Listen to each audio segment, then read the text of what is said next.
Hello, good evening to all of you. आज जो हमारा टॉपिक है 10th क्लास का चैप्टर, जिसका नाम है जी हेरिडिटी एंड एवोल्यूशन। एवोल्यूशन जो है 10th क्लास के अंदर से वो रिमूव कर दिया गया है सीबीएसई के द्वारा। तो उसके अंदर सिर्फ एक चैप्टर है जिसका नाम जो एक टॉपिक है उसका नाम है जी हेरिडिटी। बेसिकली हेरिडिटी टर्म क्या है, ज़्यादा कुछ टिपिकली वर्ड नहीं है इस चैप्टर के अंदर। हेरिडिटी टर्म का मतलब सबसे पहले ये बात कि ये टर्म जो है किसने दी और क्यों दी। तो टर्म जो थी, that term was discovered by, या फिर टर्म जो है वो given by, that term was given by a scientist known as W Bateson. W Bateson scientist थे। इन्होंने जो है टर्म हेरिडिटी को क्या किया, जो है गिवन दिया इन्होंने, और इन्होंने ये कहा कि ये जनरल सिंपल सी बात, रिप्रोडक्शन चैप्टर के अंदर जो हमने चीज़ें पढ़ी उसमें ये कहा है कि भैया एक सेल है, इस सेल को आप लोग मान लीजिए पेरेंट सेल है, ठीक है। ये पेरेंट सेल है, इस पेरेंट सेल से नेक्स्ट जनरेशन के अंदर, ठीक है, इस पेरेंट सेल से नेक्स्ट जनरेशन के अंदर क्या होना, कुछ कैरेक्टर का पास होना, कुछ कैरेक्टर्स का क्या होना जी, पास होना, क्या कहलाता है हमारे पास, हेरिडिटी कहलाता है। Let we explain in the other way कि भैया एक पेरेंट्स से, ठीक है, एक पेरेंट से उसके चाइल्ड के अंदर कुछ कैरेक्टर का जाना क्या कहलाएगा, हेरिडिटी कहलाएगा, ठीक है। अब इससे आगे हेरिडिटी के अंदर और क्या चीजें हैं, हेरिडिटी हमारे पास ये बताती है कि भैया चलो मान लिया दैट कि ये कैरेक्टर नेक्स्ट जनरेशन के अंदर चले गए, ठीक है। आप इसको कैरेक्टर भी बोल सकते हैं या इसको आप लोग ट्रेट भी बोल सकते हैं। ये कैरेक्टर जो है नेक्स्ट जनरेशन के अंदर पास ऑन हो गए। जैसे ही ये कैरेक्टर नेक्स्ट जनरेशन के अंदर पास हुए, अब एक बात बताएं भैया, ये दो चीजें हैं, ठीक है, ये एक पेरेंट है, ठीक, और ये उसका चाइल्ड है। क्या ये दोनों एग्जैक्ट सिमिलर मिलेंगे? ऑब्वियस सी बात है, नहीं मिलेंगे भैया। अगर इस पेरेंट का ये जो चाइल्ड है ये अगर सेम फेस का हुआ, ठीक है, क्या ऐसा हमें फेस में बिल्कुल एग्जैक्ट देखने को मिलता है कि ये पेरेंट जो है एग्जैक्ट अपने बच्चे, जो इसका बच्चा है वो एग्जैक्ट अपने पेरेंट्स के फेस का दिखता है? बिल्कुल नहीं दिख रहा। तो क्या कहना चाह रहा हूँ यहाँ से मैं कि भैया जब ये कैरेक्टर एक जनरेशन से दूसरी जनरेशन के अंदर पास होता है ना, तो कुछ इस नई जनरेशन के अंदर क्या आते हैं, चेंज आएंगे। इस ऑफस्प्रिंग के अंदर क्या आएंगे, चेंज आएंगे। And the change in this offspring क्या कहलाएगा, वेरिएशन कहलाएगा। क्या कहलाएगा जी, वेरिएशन, ठीक है। इसे हम क्या कहते हैं, वेरिएशन। मींस कि एक पेरेंट से जब एक नया चाइल्ड प्रोडक्शन हुआ, ये जो चाइल्ड बना, इस चाइल्ड के अंदर जो कैरेक्टर होंगे वो होंगे तो पेरेंट से ही, बट ये अपने पेरेंट्स के जैसा सिमिलर बिल्कुल नहीं दिखाई देगा। फेस स्ट्रक्चर, सिमिलरिटीज आवाज में कह सकते हैं कि मिल सकती है, फेस स्ट्रक्चर हो गया, इसके अदर जो फेनोटाइपिक जो रिप्रेजेंटेशन होगी वो सभी क्या मिलेंगी, इस पेरेंट से अलग मिलेगी। तो इस चेंज को हम क्या कहते हैं जी, वेरिएशन। और हेरिडिटी के अंदर वेरिएशन जो है एक क्या होगा, इसका मेन कंपोनेंट कहलाएगा, ठीक है। इतनी बात क्लियर है, ठीक है जी। नेक्स्ट क्या है, जब वेरिएशन किसी नेक्स्ट इस ऑफस्प्रिंग के अंदर आ गई, ठीक। अब दूसरी बात ये कि भैया यहाँ से यहाँ क्या चीज़ें पास हो रही हैं। तो हम लोगों ने रिप्रोडक्शन चैप्टर के अंदर कहा कि पेरेंट्स जो है वो प्रोड्यूस करते हैं गैमेट्स, और ये सारी की सारी इंफॉर्मेशन इस वेरिएशन के लिए कहाँ प्रेजेंट होती हैं, गैमेट्स के अंदर प्रेजेंट होंगी। इन्हीं गैमेट्स से क्या बन जाएगा, न्यू ऑफस्प्रिंग प्रोडक्शन होगी।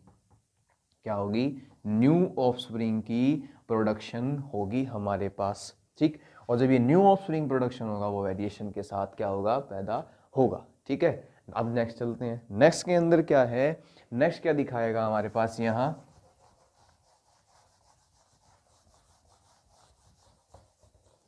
नेक्स्ट हमारे पास इसके अंदर ये देखने का मिलेगा कि भैया उस जनरेशन के अंदर नई वेरिएशन आ गई है, ठीक है।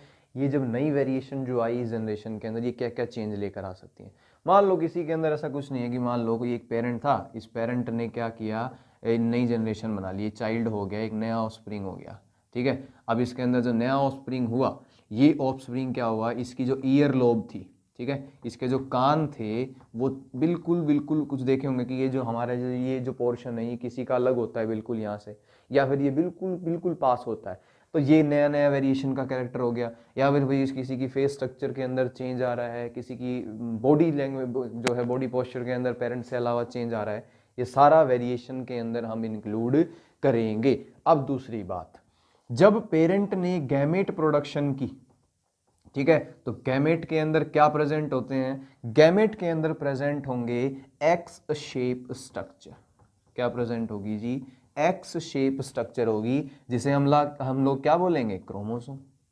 क्या बोलेंगे जी? क्रोमोसोम।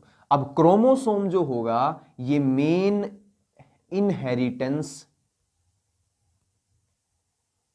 सब्सटेंस बोल दो इसे, ये मेन इनहेरिटेंस सब्सटेंस होगा जो कि इस फर्स्ट जनरेशन मतलब इस पेरेंट की जनरेशन से नेक्स्ट जनरेशन के अंदर क्या लेकर जाएगा? चीजों को लेकर जाएगा। अब भैया इस क्रोमोसोम में ऐसी क्या चीज है कि जिससे ये कैरेक्टर यहां पर पास हो रहा है और इस कैरेक्टर के अंदर क्या आ रहे हैं जी? चेंज भी आ रहे हैं और इस पेरेंट के कुछ सिमिलरिटी भी आ रही है। तो अब ये जब हम क्रोमोसोम की स्ट्रक्चर के बारे में देखते हैं तो एक क्रोमोसोम हमें इस तरह से दिखाई देगा, ठीक है, ये क्रोमोसोम हमें इस तरह दिखाई देगा। बेसिकली क्रोमोसोम क्या होता है जी? क्रोमोसोम इज नथिंग, हमारे पास सेल है, ठीक, इस सेल के अंदर न्यूक्लियस प्रेजेंट होगा और इस न्यूक्लियस के न्यूक्लियोलस के अंदर क्या प्रेजेंट होते हैं जी? थ्रेड लाइक स्ट्रक्चर होगी, जिसे हम क्या बोलते हैं? Chromatin fibre. क्या बोलेंगे? Chromatin fibre. और ये कंपोनेंट किस चीज के होते हैं? सारे डीएनए के। बेसिकली क्रोमोसोम क्या है? क्रोमोसोम क्या है जी? हमारे पास पैकेजिंग है। क्या है? पैकेजिंग है किस चीज की जी? डबल हेलिक्स डीएनए की। इस डीएनए की पैकेजिंग है हमारे पास क्रोमोसोम। अब सुनो, जब ये क्रोमोसोम डीएनए के अंदर पैक हो गया, ठीक, तो इस क्रोमोसोम के अंदर डीएनए की बहुत सारी क्या मिलेंगी? सेगमेंट्स मिलेंगी, ठीक है, सीक्वेंस मिलेंगी इस क्रोमोसोम के अंदर बहुत सारी डीएनए की। अच्छा, इन्हीं सीक्वेंस के अंदर क्या प्रेजेंट होती है? इंफॉर्मेशन। किस चीज के लिए इंफॉर्मेशन होगी? जो पेरेंट से नेक्स्ट जनरेशन के अंदर चीजें जा रही हैं, ठीक है, क्लियर? ये जनरेशन ये जो इंफॉर्मेशन है ये इस पेरेंट से जब इसके अंदर जाएगी तो इस पूरे डीएनए के अंदर कुछ एक ऐसे हिस्से होंगे जो हिस्से इस इंफॉर्मेशन का मेन कंपोनेंट लेकर चलेंगे। और द सीक्वेंस, ठीक है, जो ये सीक्वेंस होगी किस चीज की? डीएनए की। That sequence of DNA is known as gene. तो यहां से ये निष्कर्ष निकल कर आया इस पूरी बात का कि भाई जो पेरेंट से ऑफस्प्रिंग के अंदर कैरेक्टर पास ऑन हुए हैं, ठीक है, पेरेंट से ऑफस्प्रिंग के अंदर जो कैरेक्टर पास ऑन हुए हैं, दैट कैरेक्टर इज पास्ड, और उन कैरेक्टर की इंफॉर्मेशन किस चीज के पास है? पूरी की पूरी जीन के पास है। और कंप्लीट जो चीज है पेरेंट से लेकर के ऑफस्प्रिंग के अंदर, ये सारा का सारा जो चेंज और सारा की सारी variation that is regulated by gene, ठीक है। Thank you all of you.